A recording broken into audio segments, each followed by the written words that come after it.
তো 10 মিনিটের জন্য সম্পদ লঞ্চ পাইনি আইসা।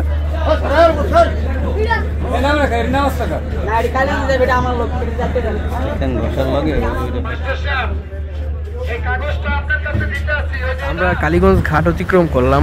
এই হচ্ছে কালীগঞ্জ ঘাট, আর এই বরাবর হচ্ছে কালীগঞ্জ চ্যানেল, যেই নদী, মানে এই নদী দিয়ে বরিশাল, ঝালকাঠি এইসব রুটের লঞ্চ ঢুকে যায়। রাতের বেলা লঞ্চ ভ্রমণ করলে নদীর বিশালতাটা অতটা উপভোগ করা যায় না, মানে অতটা আন্দাজ করা যায় না। ডান পাশের ইঞ্জিনে যেমন আরপিএম বেশি এবং প্রপেলার থ্রাস্টও বেশি বা দেখা যাচ্ছে, এবং বাম পাশের ইঞ্জিনে প্রায় 100 আরপিএম কম। ডান পাশের ইঞ্জিন 960 এবং বাম পাশের ইঞ্জিন 850 আরপিএমে চলতেছে। আসসালামু আলাইকুম বন্ধুরা, টিএসএলভি পয়েন্ট ইউটিউব চ্যানেল এবং ফেসবুক পেজের পক্ষ থেকে সকলকে সাদর সম্ভাষণ জানিয়ে শুরু করছি কর্ণফুলী 9 লঞ্চে ইলিশা টু ঢাকা ভ্রমণ ভিডিও। আজকে সকাল 10টায় কর্ণফুলী 11 এর প্রক্সিতে কর্ণফুলী 9 যাবে আর ঢাকার উদ্দেশ্যে। কর্ণফুলী 12 এর প্রক্সিতে গিয়েছে 11 বেতুয়ায়, আর সেই 11 প্রক্সিতে আজকে 9 যাবে ঢাকা। তো আজকে আমি কর্ণফুলী 9 লঞ্চে ঢাকার উদ্দেশ্যে যাব। তো এখন ঘড়িতে 9:56 বাজে, আর হর্ন দিয়ে দিল। আর মাত্র 3-4 মিনিট পরেই লঞ্চটা ছেড়ে দিবে। যাত্রাপথে যা কিছু ঘটে এবং দিনের বেলা ভ্রমণের একটা আলাদা মজা আছে, তো সেই অনুযায়ী আজকে ভ্রমণের যা কিছু ঘটবে আশা করি সব কিছুই তুলে ধরার চেষ্টা করব। তবে নদীতে আজকে মেঘনা নদী সম্পূর্ণ খরস্রোতা নদীর আকার ধারণ করেছে, প্রচণ্ড স্রোত। তো স্রোতের প্রতিকূলে চালিয়ে যেতে হবে লঞ্চটাকে, মারাত্মক পরিমাণে কষ্ট করতে হবে বুঝতে পারতেছি। আজকে আর কি সম্পদ লঞ্চে ভ্রমণ করার ইচ্ছা ছিল, কিন্তু একটু দেরি হয়ে গিয়েছে। মানে কি বলবো, ইদানিং কেমন জানি খালি লেট করতেছি আর কি, মিস করতেছি ইদানিং। 10 মিনিটের জন্য সম্পদ লঞ্চ পাইনি আইসা, এরকম মিস্টেক হয়ে গেল। তো শেষে আর কি আর করার, তো কর্ণফুলী 9 লঞ্চেই উঠতে হবে বাধ্য হয়েই। ভোলা মানেই হচ্ছে ইলিশ মাছের দাম কম। এই যে ইলিশ মাছ বিক্রি করা হচ্ছে, আর এখানে মাপামাপি কোনো অপশন নাই, 1 হালি কিনবেন অথবা 1 ডজন কিনবেন, এবং খুবই কম দামে মাছ বিক্রি করা হয়। তবে সমস্যা হচ্ছে এখান থেকে ক্যারি করা। আপনি মাছ ক্রয় করলেন ঠিক আছে, কিন্তু এখান থেকে নিয়ে যেতে যেতে আপনার গন্তব্য পর্যন্ত হতে পারে মাছ পচে যাবে।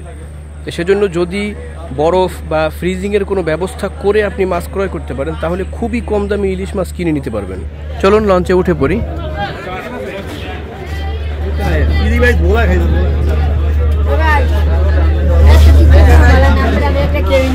হ্যাঁ, এটা কেবিন দিয়ে দিবা?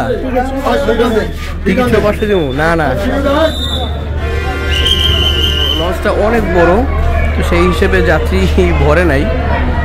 অবশ্য ফ্লোরে অনেক ময়লাও, একটু ধুয়ে নিলে কিন্তু জায়গাটা খুব সুন্দর থাকতো।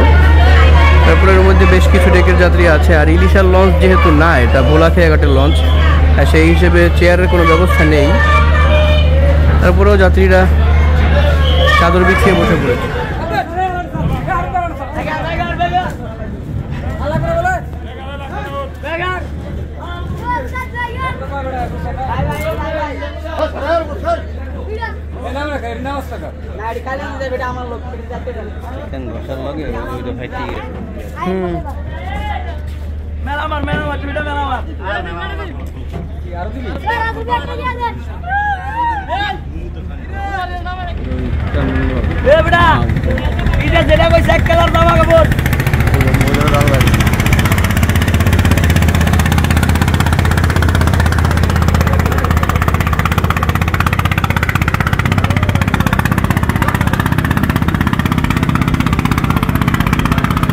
মারাত্মক স্রোত, টাইনে উঠতে পারতেছে না। ঠিক 10টায় ছেড়ে দিল কর্ণফুলী 9, এবং আলাদ খুলে দেওয়ার পরেই স্রোতে অনেকটা ভেসে গিয়েছে পেছনে। এখন আবার মোটামুটি গতিতে সামনের দিকে আগানো শুরু করেছে। আর এই যে ইলিশা ঘাট, এই ঘাটে হচ্ছে ঢাকার থেকে আসা লঞ্চগুলো বার্থিং করে, অথবা ঢাকায় যাওয়ার উদ্দেশ্যে যে সমস্ত লঞ্চ থাকে সেগুলো এই ঘাটে ঘাট করে। আর এই ঘাটটা হচ্ছে অচল বর্তমানে, তবে কিছুক্ষণ আগে একটা সিট রাখ সামনের ঘাটে জায়গা না পাওয়ার কারণে এখানে এসে ওয়েটিং করতেছিল। তো এটা ওয়েটিং ঘাট বলতে পারেন। আর এই যে দেখেন নৌকার মানে ট্রলারটা কিন্তু একদম নদীর পার ঘেঁষে যাচ্ছে, তারপরেও স্রোতের বিপরীতে আগাইতে অনেক কষ্ট হইতেছে। যদিও নদীর পারে স্রোত একটু কম থাকে, লঞ্চের একদম সামনে দোতলায় বসে আছি আমি। এই যে দেখেন লঞ্চের হেডলাইট, এবং এখান থেকে ডান পাশে তাকালে দেখা যায় মেঘনা নদীর বিশালতা, অন্য প্রান্তের কিছুই দেখা যায় না। আর এইদিকে দেখেন দুইটা ঘাট, একটা হচ্ছে লক্ষ্মীপুরের লঞ্চ ঘাট আর একটা হচ্ছে লক্ষ্মীপুরের ফেরি ঘাট, এবং ঢাকার থেকে আসা ফেরিও এখানেই ঘাট করে। তো এই ফেরিগুলো লক্ষ্মীপুরের উদ্দেশ্যে যাবে। আর এই পাশে যে একটা সি ট্রাক দেখা যাচ্ছে, এই সি ট্রাকটা লক্ষ্মীপুর মজু চৌধুরীর হাটের উদ্দেশ্যে যাবে কিছুক্ষণ পরে। তো এই জায়গা থেকে আর কি লক্ষ্মীপুরের সাথে সংযোগ, এবং এই হচ্ছে ঢাকার দিকে সোজা বরাবর আমাদের লঞ্চ এগিয়ে চলতেছে ঢাকার উদ্দেশ্যে। এই ট্রলারটা অনেকক্ষণ যাবত খুব চেষ্টা করতেছে সামনে আগানোর, কিন্তু আমার মনে হইতেছে 5 মিনিট যাবত ও জায়গায় রয়েছে, সামনে আগাইতে পারতেছে না। দেখেন কি পরিমাণ পাওয়ার টেনে ও চেষ্টা করতেছে দ্রুত সামনে এগিয়ে চলার। তবে এই জায়গাটায় স্রোতের একটু বেশি প্রভাব। দর্শক, আমরা এখন মেঘনার ইলিশা চ্যানেল বরাবর আছি। তো এই বাম দিক থেকে ইলিশা নদী ঢুকে গিয়েছে, অর্থাৎ মেহেন্দিগঞ্জ এবং ইলিশার মাঝামাঝি জায়গা থেকে যে নদীটি ঢুকে গিয়েছে ভেতরে, এই যে নদীর এক পার, তো যেটা জুম করে দেখালেও অনেকটা ছোট দেখা যাচ্ছে। তো এইটা হচ্ছে আমাদের বাম পাশের অংশ। আর যদি ডান পাশটা দেখাই, এদিকে তো সোজা মেঘনা চলে গিয়েছে, তো অথই পানি। আর এই হচ্ছে ডান পাশ। তো এখানে দূর থেকে বহুদূর পর্যন্ত শুধু পানি আর পানি দেখা যায়, নদীর কোনো পার দেখা যায় না। তো দেখলে আর কি কিছুটা সমুদ্রের ফিল আসে, দুই একটা মাছ ধরা ট্রলার নৌকা এগুলো দেখা যায়, আর শুধু পানি আর পানি। নদীতে এখন ভাটা চলতেছে, তবে নদী যথেষ্ট শান্ত, কোনো ঢেউ কিন্তু আমরা দেখতে পাচ্ছি না।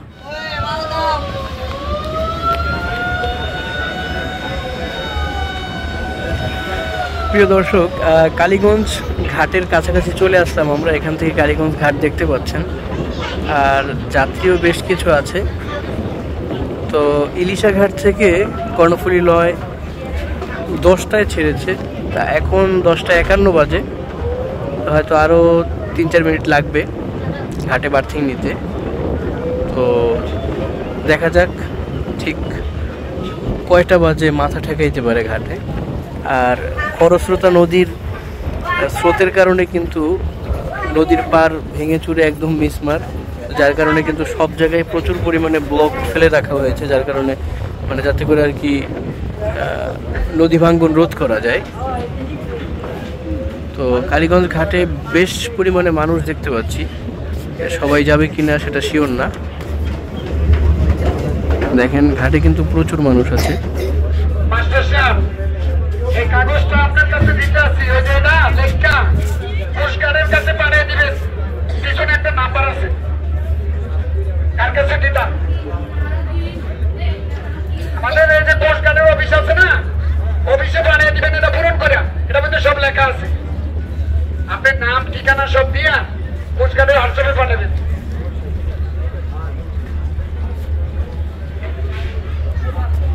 কোনো একটা গুরুত্বপূর্ণ কাগজের ব্যাপারে মাস্টার সাহেবের সাথে কথা বললো এইখানের, উনি কি মানে ঘাট কর্মকর্তা আর কি। তো এটা হচ্ছে বাংলাদেশ অভ্যন্তরীণ নৌ পরিবহন কর্তৃপক্ষ, উলানিয়া কালীগঞ্জ লঞ্চ ঘাট।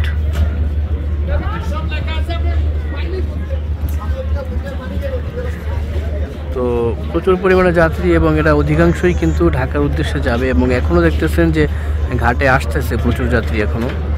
এরা হয়তো লঞ্চ আসার অপেক্ষায় ছিল উপরে, যখন লঞ্চ টের পেয়েছে তখন ঘাটের দিকে রওনা করেছে। তো আস্তে আস্তে কিন্তু ঘাটের সাথে একদম লেগে যাবে লঞ্চ এখনই। এখন ঘড়ির কাঁটায় 10:55 বাজে। তো ইলিশার থেকে কালীগঞ্জে আসতে 55 মিনিট লাগছে আমাদের কর্ণফুলী 9 লঞ্চের।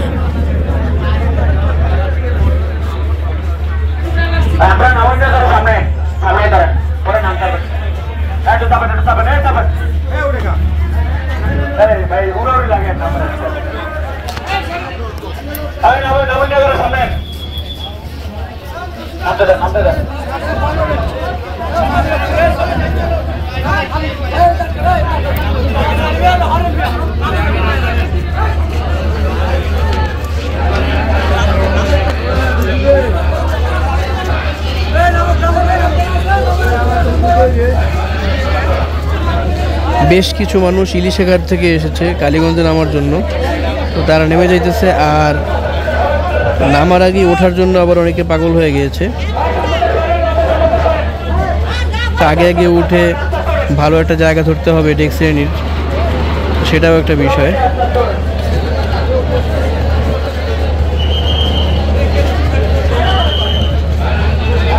তো যাই হোক, কতক্ষণ আর ভিডিও করব। তো প্রচুর পরিমাণে যাত্রী কিন্তু এখান থেকেই লঞ্চে উঠতেছে।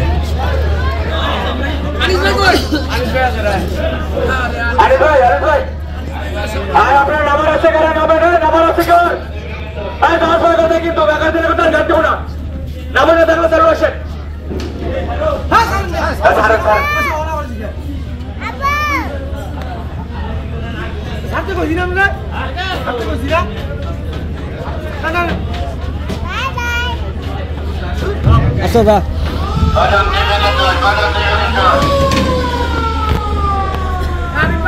আচ্ছা আলিফ ভাই যাই। 5 মিনিটের মধ্যেই কালীগঞ্জ ঘাটের কাজকর্ম গুছিয়ে লঞ্চ ব্যাক গেট দিয়ে দিল। 11টা 1 বাজে। তো এই মুহূর্তে ঢাকার উদ্দেশ্যে রওনা করলো কর্ণফুলী 9।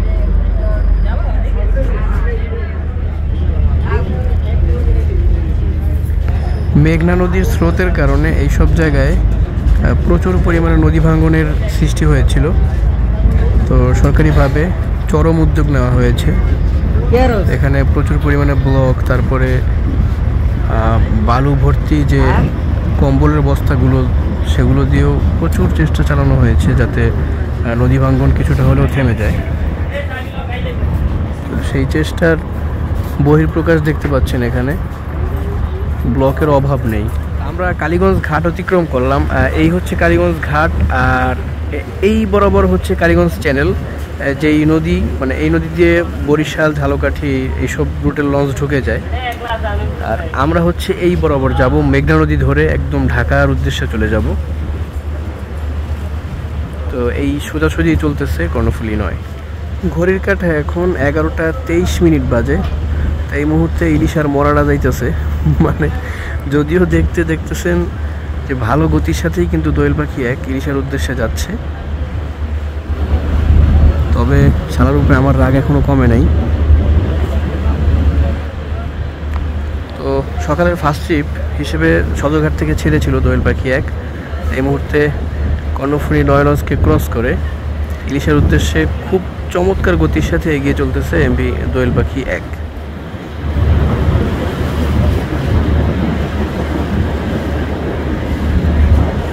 দর্শক, এই মুহূর্তে আমরা মেঘনা নদীর বুক চিরে এগিয়ে চলতেছি। আর এখন এমন একটা পয়েন্টে আমরা আছি, মানে এমন জায়গা থেকে আমরা চলতেছি তো যেখান থেকে এদিক সেদিক শুধু থই থই পানিই দেখা যাচ্ছে। তো এই সাইডটাতে শুধুমাত্র কিছু গাছগাছালি দেখা যাচ্ছে অনেক দূরে।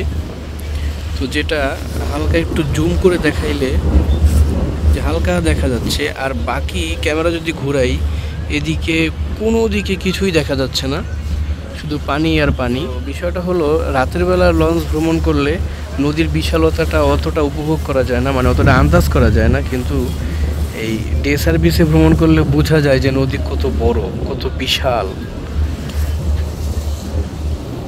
সমুদ্রের একটা ফিল পাওয়া যায় এই নদীর ভিতরে বসেই। প্রিয় দর্শক, এখন আমরা লঞ্চের ভেতরটা একটু ঘুরে দেখব। প্রথমেই চলে আসলাম নিচতলার ডেকে। তবে লঞ্চ হিসেবে যাত্রী খুবই কম, যেহেতু এটা ভোলা খেয়াঘাটের লঞ্চ, তো সাইজেও অনেক বড়। এই হচ্ছে নিচতলার দোকান, সিঁড়ির নিচের প্রসিদ্ধ দোকান, যেটা সব লঞ্চেই পাওয়া যায়। আর এইটা হচ্ছে লঞ্চের একটা খুলে রাখা ইঞ্জিন, এবং কিছু অংশ ভাঙাও দেখা যাচ্ছে। তো ইঞ্জিনের মূল বডি আর কি, এটা উপরের ঢাকনা এবং নিচের অংশ। তো ইঞ্জিনটা ক্ষতিগ্রস্ত হওয়ার কারণে হয়তো খুলে ফেলা হয়েছিল। আর এই হচ্ছে ক্যাফে কর্ণফুলী 9। তো এইখানের দোকানটা একটু পরিবর্তন এই লঞ্চে। এখানে কফি, চা, কেক সব কিছুই পাওয়া যায়। এখন চলে যাব ইঞ্জিন রুমে। আর এই হচ্ছে কর্ণফুলী 9 লঞ্চের বাম পাশের ইঞ্জিন, এবং এটা ইনলাইন 8 সিলিন্ডার বিশিষ্ট, 2টি সাইলেন্সারওয়ালা। সম্ভবত 750 থেকে 800 হর্স পাওয়ার হতে পারে এই ইঞ্জিনের, এবং আরপিএম 1000 পর্যন্ত তুলতে সক্ষম। এবং এইটা হচ্ছে ডান পাশের ইঞ্জিন, এটাও দেখা যাচ্ছে 8 সিলিন্ডার বিশিষ্ট উইচাই ইঞ্জিন এবং একটি সাইলেন্সার। তবে এর হর্স পাওয়ার কত এবং আরপিএম কত সেটা আমি সঠিক বলতে পারি না। এই লঞ্চের একটা ইঞ্জিন যেটা খুলে রাখা হয়েছে দেখিয়েছিলাম, তো সেটা ছিল মূলত বাম্পার শেডটার সাথে সেম মডেলের, তবে সেটাতে সমস্যা হওয়ার কারণে খুলে এই ইঞ্জিনটাকে বসানো হয়েছে। এখন আমরা দেখব কত আরপিএমে চলতেছে ইঞ্জিন দুটো। ডান পাশের ইঞ্জিনের আরপিএম দেখা যাচ্ছে 960, তারপরে 59, অর্থাৎ 960 আরপিএমে চলতেছে ডান পাশের ইঞ্জিন। আর বাম পাশেরটা যদি দেখি, কি রে এমনি লাফাইতেছে কে, তাহলে আরও জুম করতে হবে। আরও জুম করলাম, তাও লাফায়, লাগা আরও জুম।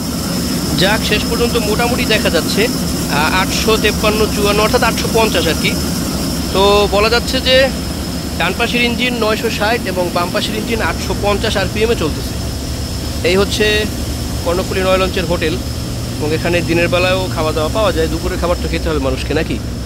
এটা হচ্ছে কিচেন, রান্নাবান্নার জায়গা হোটেলের জন্য। তো একদম চলে আসলাম পেছনে, এই হচ্ছে প্রপেলার থ্রাস্ট। তো 850 এবং 950 সেই হিসেবে যথেষ্ট পরিমাণ গতি দিয়ে চালানোর চেষ্টা করতেছে লঞ্চটাকে। তো ডান পাশের ইঞ্জিনে যেমন আরপিএম বেশি এবং প্রপেলার থ্রাস্টও বেশি দেখা যাচ্ছে, এবং বাম পাশের ইঞ্জিনে প্রায় 100 আরপিএম কম, সেই হিসেবে কেমন যেন প্রপেলার থ্রাস্ট একটু কমই দেখা যাচ্ছে। ঠিক আছে, বেশ কয়েকটা টয়লেট, এবং এটা হচ্ছে সুগান শ্যাফট। তো সুগান শ্যাফট দুই পাশে দুইটা। আর এগুলো হচ্ছে স্টাফ কেবিন, যারা লঞ্চের লস্কর তাদের কেবিন হচ্ছে এগুলো। তা আমরা ডান পাশ থেকে এদিকে এসেছিলাম আর বাম পাশ থেকে বেরিয়ে যাচ্ছি। এই হচ্ছে খুলে রাখা যে ইঞ্জিনটি দেখিয়েছিলাম, সেই ইঞ্জিনের পিস্টন, তারপরে ফ্লাই হুইল এবং সিলিন্ডারগুলো, মানে যাবতীয় ছোট ছোট অংশগুলো ওখানে খুলে রাখা হয়েছে। আর এই হচ্ছে ইঞ্জিনের সেই বডিটা। তো নিচতলা ঘোরা শেষ, এখন আমরা চলে যাব দ্বিতীয় তলায়। তো এই সিঁড়ি বেয়ে দোতলার ডেক শ্রেণীতে চলে আসলাম। তুলনামূলক যাত্রী অনেক কম, তো লঞ্চটাও অনেক বড়, দিবা সার্ভিস হিসেবে এত বড় লঞ্চ। তবে দেখেন দোতলা এবং নিচতলায় যে পরিমাণ যাত্রী, তাতে আর কি যাত্রী নাই বললেই চলে, খুবই কম যাত্রী। এটা হচ্ছে সাইলেন্সার বক্স, এর ভিতর থেকে সাইলেন্সার পাইপ উপরে উঠে গিয়েছে। আর সাইলেন্সার মানেই গরম, এই জায়গায় আসলেও প্রচুর গরম পাওয়া যাচ্ছে। এখান থেকে পিছনে মানে আরে আওয়াজ রে,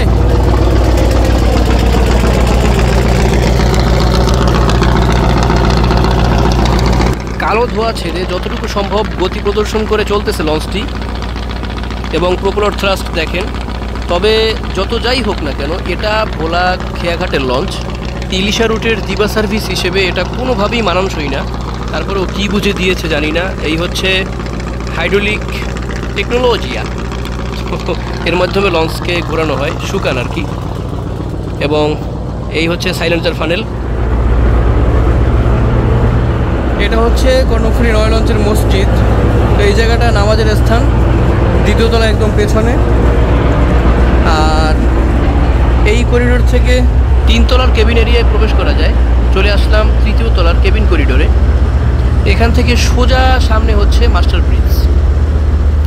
প্রিয় দর্শক, এই মুহূর্তে কার্নিভাল ওয়েভ যাচ্ছে ইলিশার উদ্দেশ্যে, গাড়ি এবং যাত্রী সহ।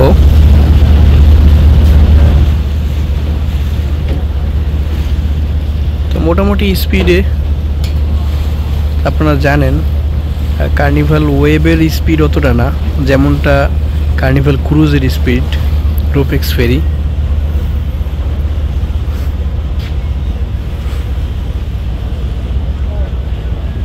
আর এখন যেই জায়গায় আছি আমরা, বাম পাশে নদীর পার চিকুন সুতার মতো দেখা যাচ্ছে হালকা হালকা, আর ডান পাশে কিছুই দেখা যাচ্ছে না।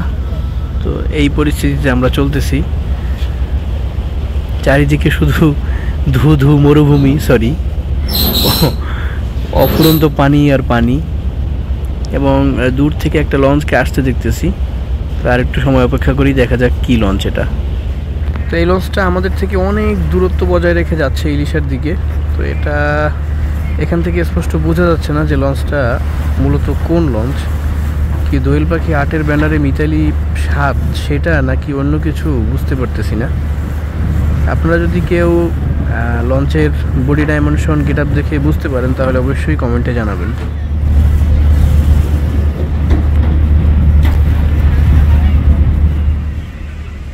ঘড়িতে সময় এখন 12:44। আমাদের ডান পাশ থেকে মোটামুটি দূরত্ব বজায় রেখে ইলিশার উদ্দেশ্যে এগিয়ে চলতেছে কর্ণফুলী 14।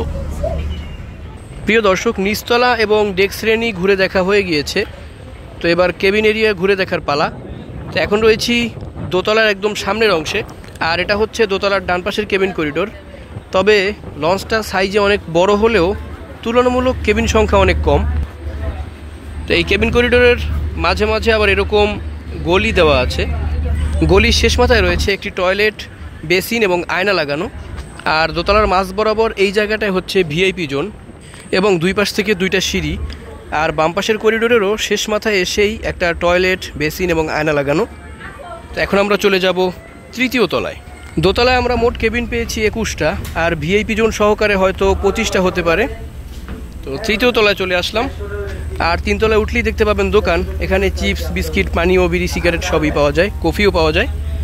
আর এই জায়গাটা হচ্ছে খাবার দাবার খাওয়ার জন্য একটা স্পেস, কেবিন যাত্রীরা যাতে খাবার দাবার খেতে পারে। আর পাশেই রয়েছে টয়লেট সুবিধা, 2টা টয়লেট, বেসিন। তিনতলার কেবিন সংখ্যা মিলাতে গিয়ে অনেক প্যাঁচগোছ খেয়েছি, তারপরেও বের করে ছেড়েছি। মোট 45টা পেয়েছি। তো পুরো লঞ্চের কেবিন সংখ্যা মিলাতে গেলে 25 এবং 45 মিলিয়ে মোট 70টা কেবিন এই কর্ণফুলী 9 লঞ্চে। তো এখন আমরা একটু মাস্টার ব্রিজের কাছে চলে যাব। তো এই হচ্ছে ড্রাইভিং রুম এবং মাস্টার ব্রিজ। ড্রাইভার সাহেব রিল্যাক্সে বসে বসে চালাচ্ছেন। তো হাইড্রোলিকওয়ালা লঞ্চগুলো আর কি কষ্ট করতে হয় না, খালি একটু রিমোট কন্ট্রোলগুলো কন্ট্রোল করলেই হয়। বাকি হুইলওয়ালা লঞ্চে না, কষ্ট করে ঘুরিয়ে ঘুরিয়ে চালাতে হয়। আর এই হচ্ছে মাস্টার ব্রিজ, এবং এখান থেকে সামনে পুরো মেঘনার ভিউ দেখা যাচ্ছে। মেসার্স ব্রাদার্স নেভিগেশন, এটা হচ্ছে কর্ণফুলী সিরিজের লাইসেন্সের নাম। তা আমরা কেবিন করিডোর ধরে একদম পেছনের দিকে চলে যাব। তো দর্শক, ভিডিও অনেক দীর্ঘ হয়ে যাচ্ছে, আর ইদানিং ভিডিও করতেছি কিন্তু আপনাদেরকে দেখাতে পারতেছি না ঠিক মতো, কারণ এডিট করতে সময় লাগতেছে খুব। এজন্য সম্পূর্ণ ভিডিও একসাথে দেখানোর ইচ্ছা থাকলেও সম্ভব হচ্ছে না, তাই পার্ট বাই পার্ট আলাদা আলাদা দেখাচ্ছি। তো এই ভিডিওর পার্ট 1 এখানেই শেষ করতেছি। তবে যারা এখনও ভিডিওটি দেখতেছেন অসংখ্য ধন্যবাদ জানাচ্ছি আপনাদেরকে, কিন্তু এখনও লাইক, কমেন্ট, সাবস্ক্রাইব করেন নাই। ভাই কিপটামি সিপটামি বাদ দেন, সব করে দেন, লাইক, কমেন্ট, সাবস্ক্রাইব, এবং ভ্রমণপ্রিয়, লঞ্চপ্রিয় বন্ধুদের নিকট আমাদের ভিডিওগুলো শেয়ার করে দেন। তো বন্ধুরা, পার্ট 2 দেখার আমন্ত্রণ জানিয়ে শেষ করছি। ধন্যবাদ সকলকে, আল্লাহ হাফেজ।